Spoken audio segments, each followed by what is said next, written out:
moist and fudgy chocolate cake layers that are layered with the most decadent and rich chocolate fudge frosting. This is my Eggless Matilda chocolate cake.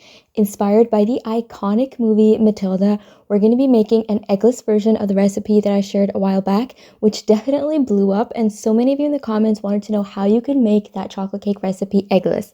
So I've tested some out, and this is the one for sure.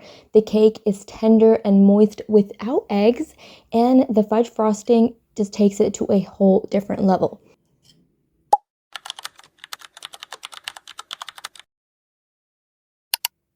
The first thing that we're going to do is make the chocolate cake. In a medium-sized bowl, go ahead and sift together your all-purpose flour, baking powder, and salt.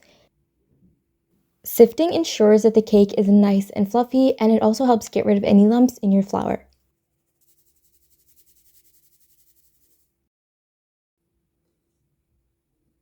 Now use a whisk to give this a good mix, and then set this aside for the time being. Now in a separate large bowl, we're going to combine together some Greek yogurt, granulated sugar, vanilla extract, and some baking soda. This is the egg substitute in the recipe, yogurt and baking soda. They're going to react together to make the most delicious and fluffy cake that you have ever had, and trust me, you won't even notice that it's missing eggs.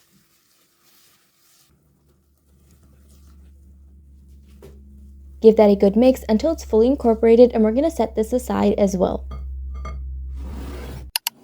In a microwave-safe jug or bowl, you're going to combine together some cubed unsalted butter. Cutting it up into cubes makes it melt really quick. Next, we're going to add into that some flavorless vegetable oil along with some milk and instant espresso powder. You can add any type of milk. I'm using whole milk today, but using a skimmed milk or plant-based milk works too. We're going to microwave this until it is fully melted and is still hot to the touch. Give that a good mix, and then into this hot mixture, we're going to add in some cocoa powder. I'm using Dutch processed cocoa powder, and I highly recommend that you use it because it has the most intense chocolate flavor, but regular cocoa powder works as well. Give that a good mix until all the cocoa powder is fully mixed into the liquid. I did do this with a spatula, but it would be so much easier and quicker using a whisk. We're going to set this aside and bring back the yogurt mixture from earlier. This should be a little frothy by now because the yogurt and baking soda have reacted. And into this, we're going to add half of that cocoa milk mixture from just a while ago.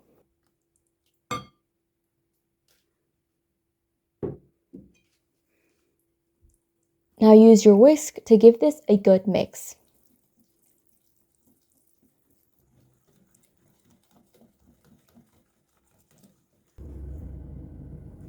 Next, we're going to add half of the pre-mixed dry ingredients from the beginning and give that a good whisk as well, making sure not to overmix.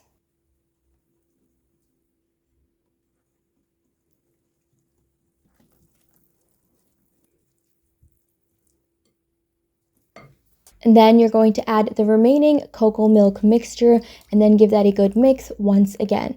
As you can see, there was quite a few lumps on the bottom. I just mixed that together and then added it in. This is why I recommended earlier that you use a whisk and not a spatula.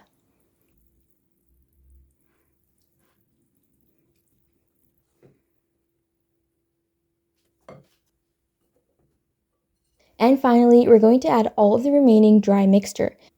Give that a good whisk until it is fully incorporated, and remember, do not overmix your cake batter.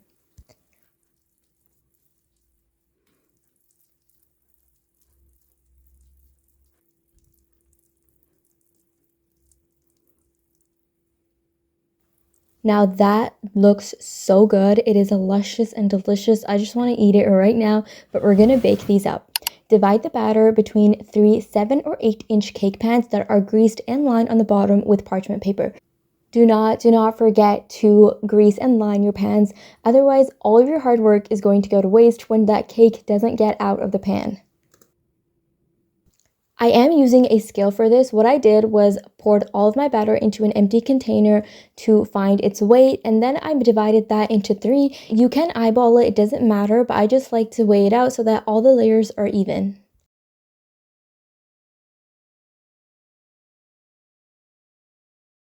Give that a few taps on the countertop to remove any air bubbles, and if you need to, you can shake the pan around just to distribute the batter evenly. Then bake these in the center of an oven preheated to 170 degrees Celsius for around 30 minutes.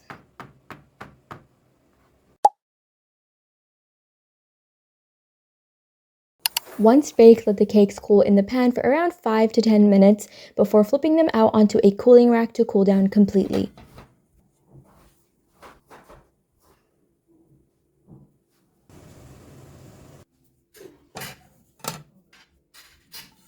Next, we're going to make the chocolate fudge frosting, which can be made up to 2 days ahead, or you can even do this before you start making your cake layers. In a medium-sized saucepan placed on medium flame, we're going to add some heavy cream. Bring this to a gentle simmer, and we're going to add into that some unsweetened cocoa powder and give that a good mix until it is fully incorporated. Next, we're going to throw in the rest of the ingredients, which include some unsalted butter, powdered sugar, instant espresso, vanilla extract, and a lot of dark chocolate. It's really important to use good quality cooking chocolate for this fudge frosting because the main flavor does come from the chocolate, so I highly recommend that you use some really high quality cooking chocolate. Give this a good whisk until the chocolate and butter and everything is fully incorporated and nice and melted like this. Remove this from the heat and we're going to transfer all of this gooey mixture into a medium-sized heat-proof bowl. Cover the frosting with some plastic wrap, making sure that the top is touching the surface of the frosting. This is going to prevent a layer of skin from forming on the top as the frosting cools. Then what we're going to do is pop this into the refrigerator for around 30 to 40 minutes or until it reaches a thick, spreadable consistency.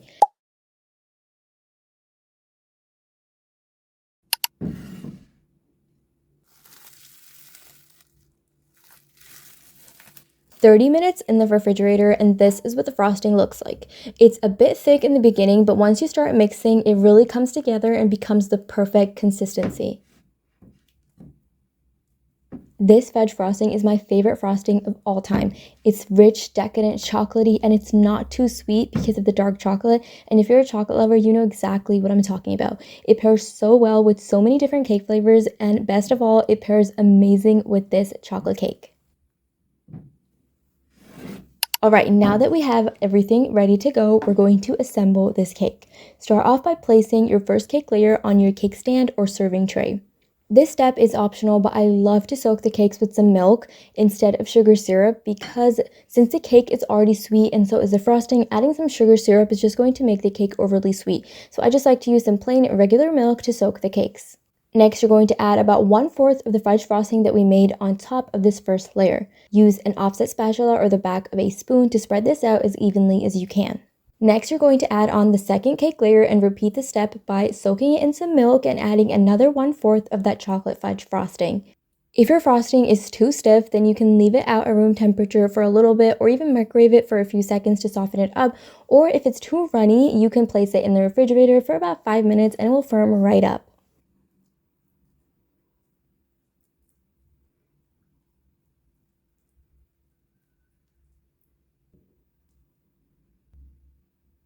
Add on the last layer with the flat side facing up, and then what we're going to do is add all of the remaining frosting, which should be about half of the frosting that we made, on top of the cake. Use your offset spatula to spread out the frosting onto the top, letting the excess frosting from the sides just drip down onto the sides of the cake. Then you can spread that frosting all over the sides of the cake. It's kind of hard to explain, but you can see what I'm doing.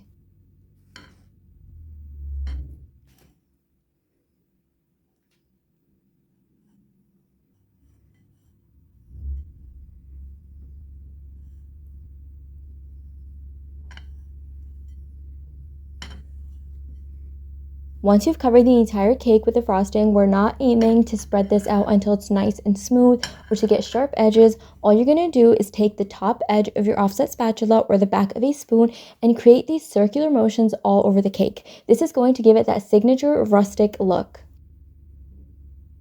Before serving, I like to clean up the sides of the stand and pop that in the refrigerator for around 10 minutes just to let everything set up nicely.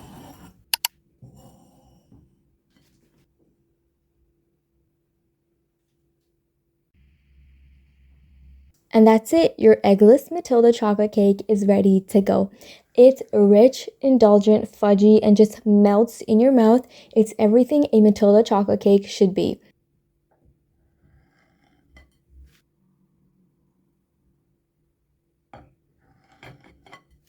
Once you take a bite of this cake, you will not even be able to tell that it doesn't have eggs in it. And honestly, if I had to pick a favorite, I would actually prefer this one over my original Matilda chocolate cake because I just love the texture of this cake so much more than that one.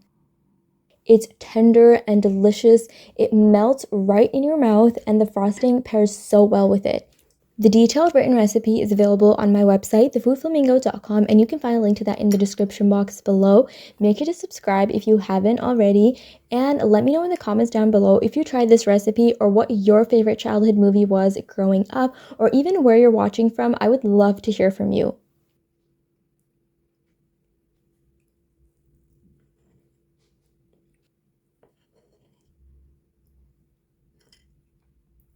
Give this video a big thumbs up if you liked it or found it helpful in any way. Thank you so much for watching, and I will see you in the next video.